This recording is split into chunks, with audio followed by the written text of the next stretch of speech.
बड़ोदरा की जिला कलेक्टर कचहरी पर आज संकलन की बैठक का आयोजन हुआ, जिस दौरान विभिन्न मुद्दों को लेकर चर्चा की गई। तब जिला कलेक्टर कचहरी पर मिली हुई संकलन की बैठक के पूर्ण होने के बाद करजन के विधायक अक्षय पटेल की प्रतिक्रिया सामने आई। दरअसल बीते एक साल में जितने भी पेंडिंग समस्याएं थी, उनका निकाल करने के लिए जिला कलेक्टर डॉक्टर अनिल धामेलिया की ओर से सूचना दी गई है, जिसके मद्देनजर जिला कलेक्टर की कामगिरी से संतुष्ट होकर विधायक अक्षय पटेल की ओर से उन्हें सराहा गया, शुभकामनाएं दी गई और इस मामले में प्रतिक्रिया भी दी गई। तब आइए सुनते हैं विधायक अक्षय पटेल क्या कह रहे हैं। છેલ્લા એક વર્ષથી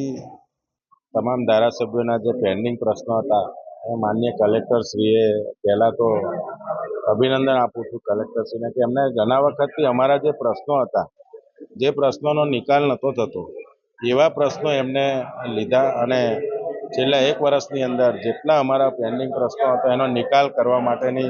સૂચના આપી અને આવનારા દિવસોની અંદર આવનારી સંકલનની અંદર ફરી એ પ્રશ્નો ઉપસ્થિત ના થાય એવી સ્પષ્ટ સૂચના આપવામાં આવી છે અને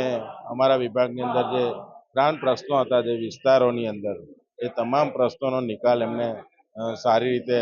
આ મિટિંગમાં લાયા છે અને આવનારા દિવસોની અંદર પણ અમારા જે કંઈ પ્રશ્નો હશે એનો નિકાલ તાત્કાલિક લાવવા માટેનું माननीय कलेक्टर श्री जेते विभागना अधिकारियों ने पण सूचना आपी है। हमसे जुड़े रहने के लिए हमारे YouTube चैनल को सब्सक्राइब करें और नई वीडियो की नोटिफिकेशन के लिए बेल आइकॉन को दबाएं।